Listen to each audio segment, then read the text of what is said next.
to play Raising Chicago. Now, this is a game where Chicago's plumbing is on the fritz, and we need to raise those buildings so that we don't have backups. But before we get into it, don't forget to hit that subscribe button and that notification bell, because board games are amazing, and that's what we do here at Legends of Nirvana.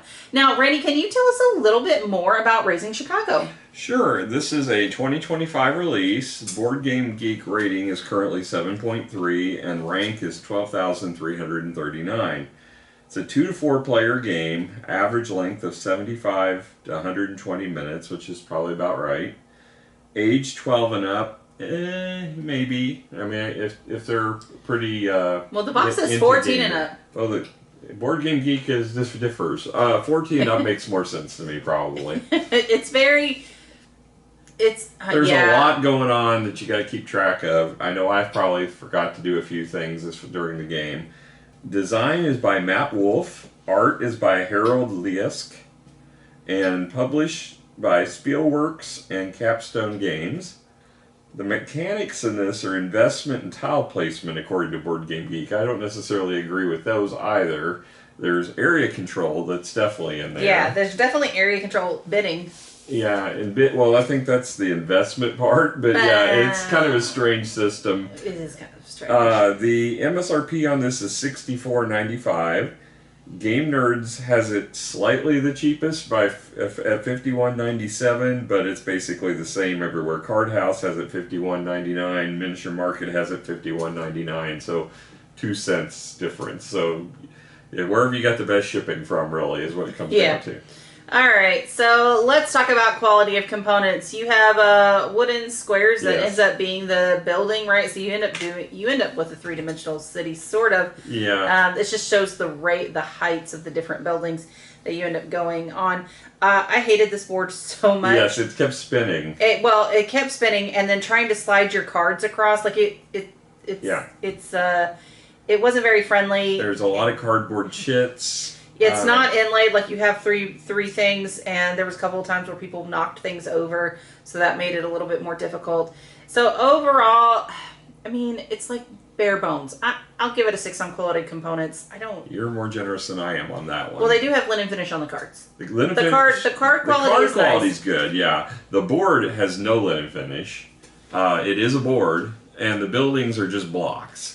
I hate the little chits. That really bothers me. That's like those 3M style chits that you use for military things. They're not good at all. I'm going to go ahead and give this. Because of the card stock, I'll give it a 5. You think it's the same as Catan? You hate Catan because it doesn't have a board. I would have given it like a 4 to 4.5 if it weren't for the card stock. Really? Yeah, because the board spins. There's it actually has a slight linen finish on these boards, I guess, but it's almost non-functional because of the way that it spins on you. Yeah, and the blocks don't do it for me. The pieces, there's nothing exciting about the pieces. It does have a board. I'll give it that. Yeah. All right. So let's then move on to the theme. So the theme obviously is, well, not obviously, but the theme is about there's plumbing issues in Chicago, and you're trying to raise the building up. There's no plumbing. They didn't build the plumbing, so they had to basically determine how they were going to get, because they were basically just dumping the sewage into the river. And they had, the lake, I should say, not a river over there, but like Michigan, and they had an outbreak of cholera, so they had to go and figure out a solution. Their solution was, we're going to raise all the buildings up and put the sewage system underneath. So that's basically true to history. I mean, that's what happened.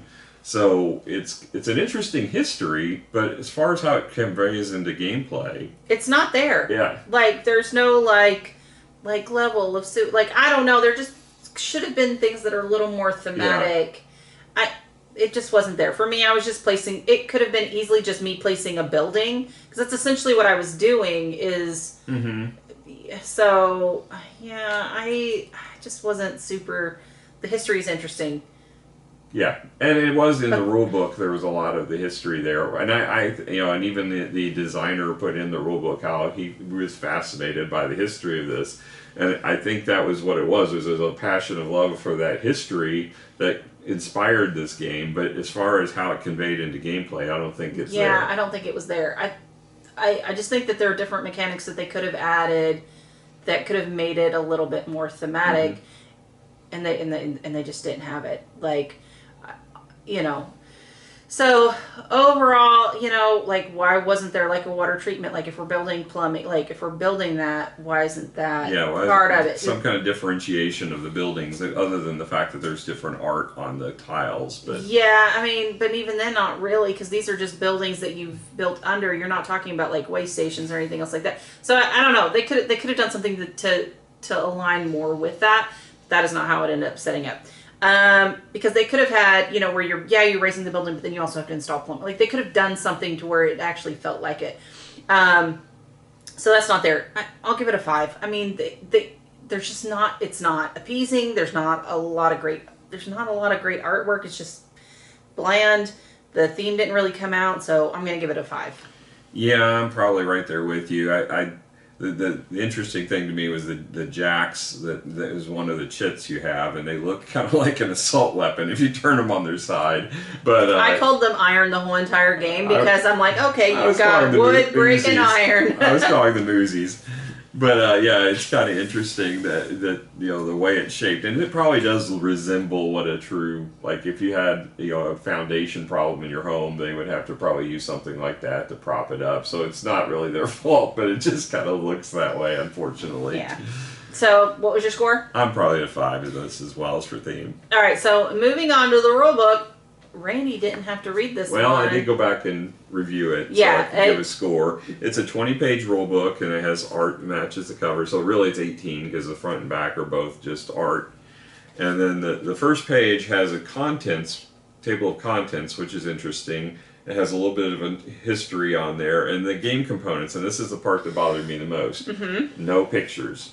Now, they do later on go into each different item that's out there and explain neighborhood tiles and so on, but this has the count over here in the list, so you would have to go back and forth to try to match it up to make sure you had all the pieces.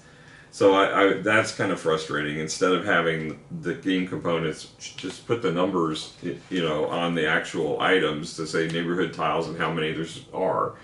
So it's kind of irritating the way they designed it. But the first, up until page 7 is the setup.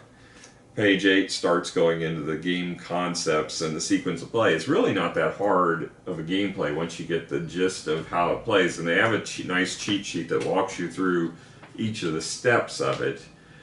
They don't have a cheat sheet for all of the different icons. You have to look them up in the book if there's any confusion. It really only played in to the empty plot tiles, the ones that go at the top of the board. That's really the only place where we had to look up anything. Everything else was pretty self-explanatory. Yeah.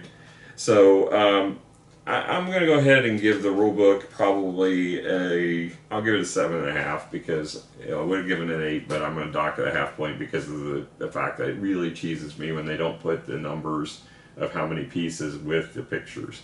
Okay. All right. So moving on to the actual gameplay. So the first thing that you do is obviously set up this thing. So basically you have the resource cards down below, and you have the buildings that you're going to be building. I just stole a bunch of Randy's buildings for this, so you have less. But anyway, it starts out bidding. Now, at the beginning of the game, everyone's going to only have 3 tiles, but I am trying to show something here, so I'm going to have this. This is what happens when there's something left over. All right, so I'm going to go first because it goes from this way. So even though Randy's first player, because he's the highest on the board, which is actually not the case. I actually won this one. Yes, we're at the end game, but throughout the game, I was usually first. You were, and I don't think it's advantageous to be first because other people can steal your bids.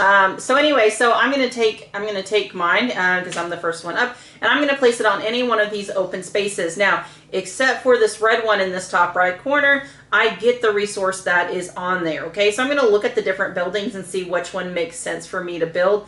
And honestly, I want me to get an increase over here. So I'm going to go this. I'm going to say I'm going to get a wood. Now, why am I placing here compared to the other places? Now, this is the one you get first place in this on this card if you have the most.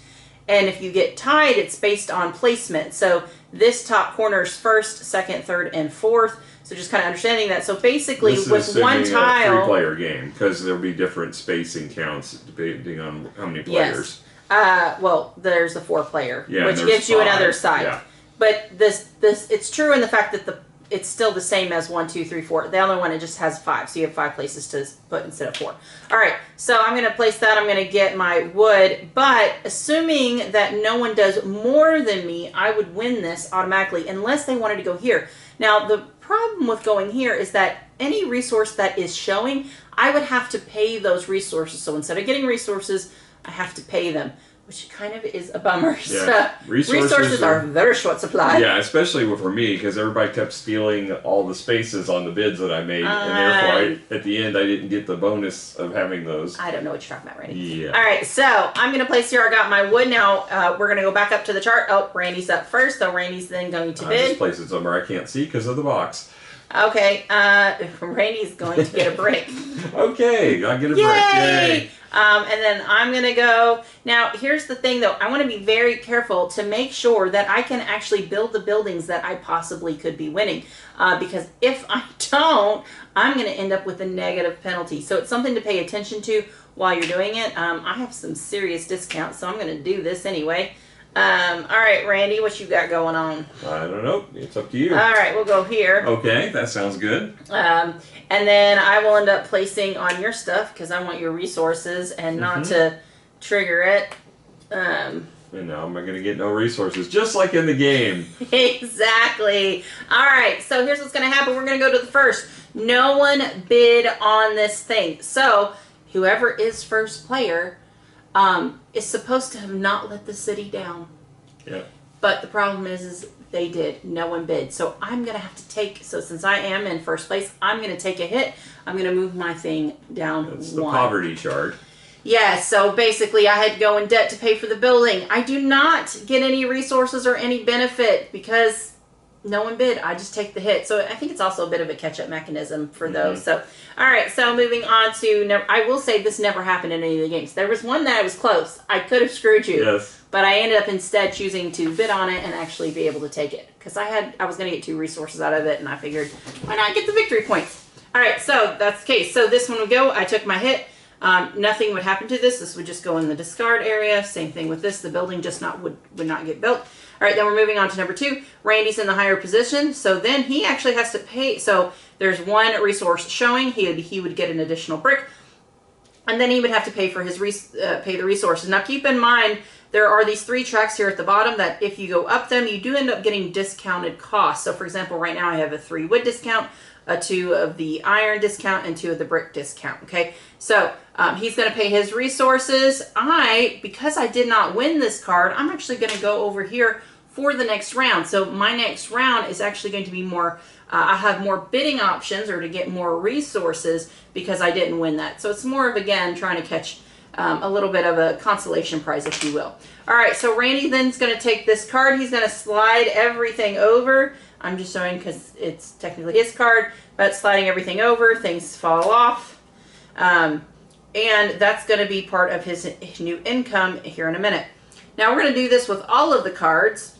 Well, in addition, I get to play the building onto the board, and based upon how many cubes there are, is the height of it. Yeah. So he only had 1 on this one, so the only... I get a victory point for each level, so I get 1 victory point. Yeah. So then I get whatever's on the tile. Yeah, so it would be 2 victory points, and he gets a train icon. So the train icon, all the tiles have different icons, and those tokens that represent them. Sets. If you have a whole set, it's 3 victory points. There are 5 of them. All right.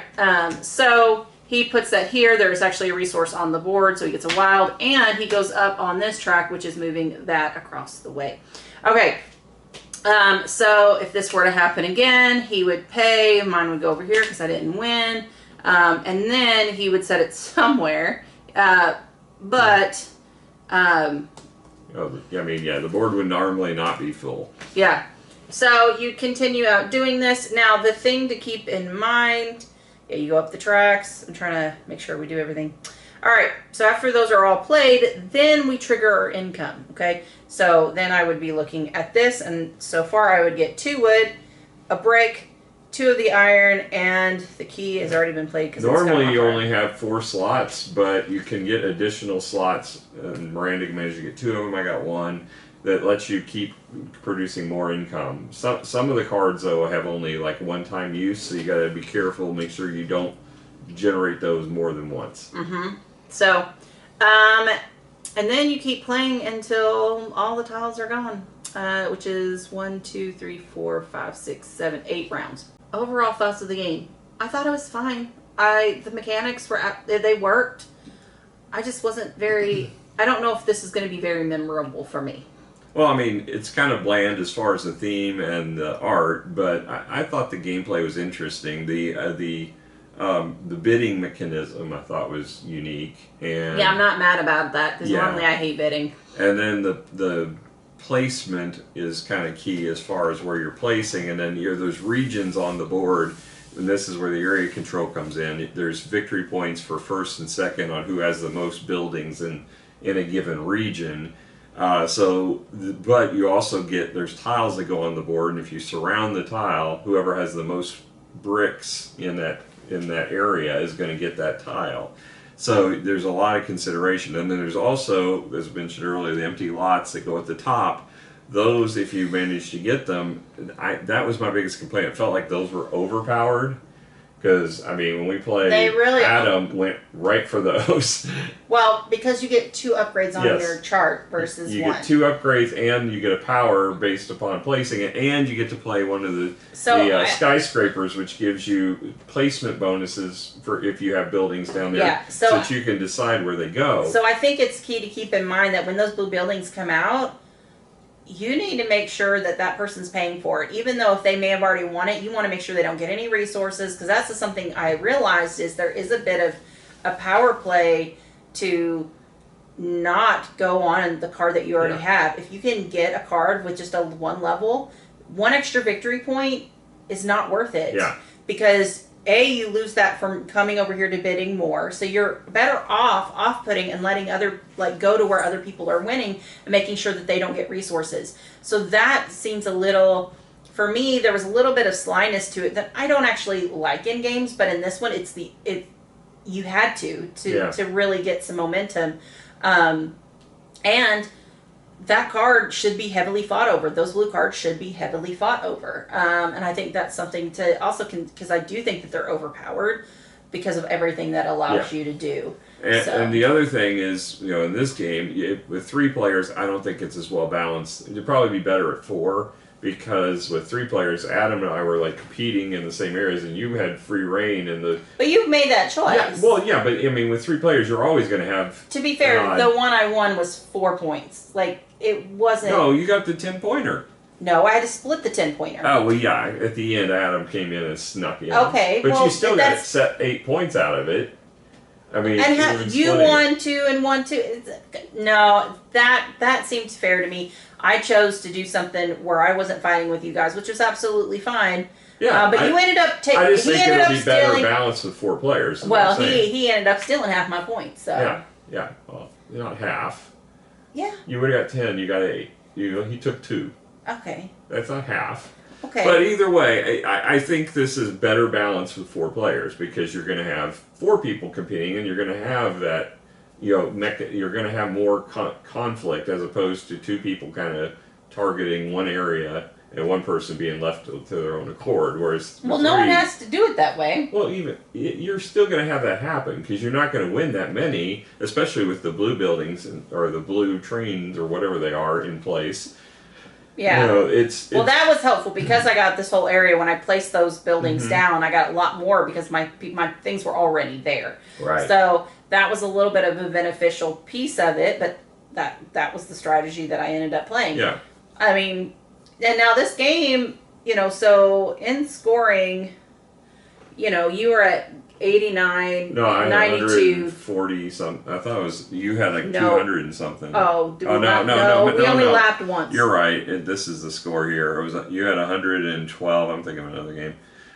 This was 92 to 89. So I wasn't that far behind Adam, because I had more of the area in total, yeah, and he kind of cut himself out by going after those buildings up there. That's the only sacrifice. He didn't get a lot of buildings in the regions, so I got way more points So that than he helps did. with a little bit of balancing. A little bit, yeah. But I Well, if I but see, hadn't so taken he the got negative hits, I so would have he been got okay. 4 and I got 3. Yeah, So I mean, and I he got had 1. more of those blue buildings than I did. Yeah, But I made sure any blue building he got, he paid for. Like I made sure I filled it up so he wasn't getting free resources. right.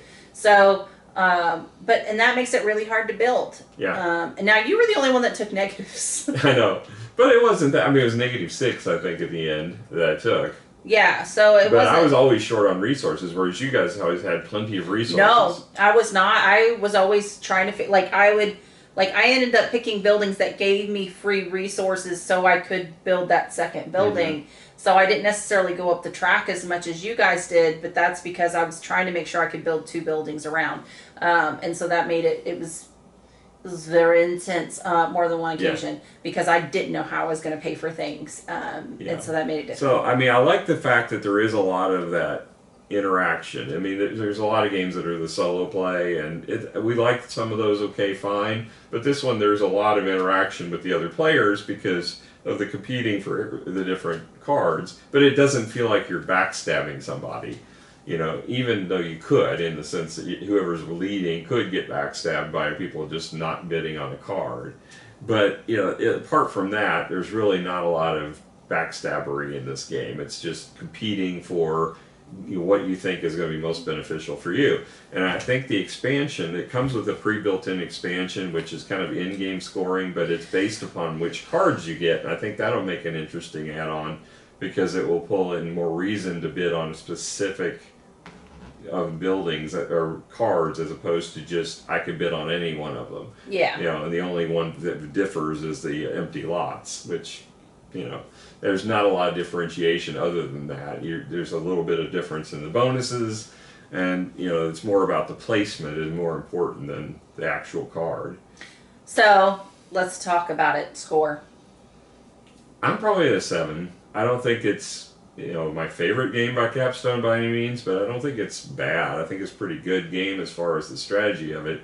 I just, you know, I think that there's a little bit of balancing issue with those empty lot buildings. You know, I think it'd take more gameplays and more competition for those things because the first few times playing, you're not gonna know to go for those. And, you know, Adam had played as many times more than we had, and, you know, just, you know, slaughtered us as far as trying to get those. Yeah, no, it was so funny because he was like, bam, going after it, and I was like, Mm-hmm. why are these so much cooler than? And it's because you get to go up these tracks Yeah. twice, which gives you resources, gives you victory points, gives you Yeah. discounts. So And if you manage to reach the end of one of these, we should point out you don't have to pay that resource ever again, which that's really nice. But we never got up there. We got close. But we never got up there. I tried so hard. Yeah, I did too. I was so determined. I left my brick behind. I was like, I'm going to go all the way up and try to reach it with the other ones. No, I was close on the wood. So you rated a 7. I am probably going to give this. I'll give it a 7 as well. I think there were some great mechanics in it. Mm-hmm. I just felt it was not as memorable, and I'm afraid that next week when you say, "Hey, that game we played," I'm going to be like, No. What game? You're the one who says, hey, that game we played. I'm the one that has to figure out what that means. Well, if you would have said to me like, "Hey, Raising Chicago, you want to play that again?" I'd be like, "And that one was what?" Mm-hmm. So I just don't think it's gonna. I don't think it's one that we're gonna end up ever pulling out again because I don't see us I think I remembering will. it. You do? You think you will? Yeah, because I'm already bitter about the fact that I lost so badly. And I think this is where we should end it. All right, guys. Well, thank you so much for joining us. We had an absolute blast. Hopefully, you'll come hang out with us again.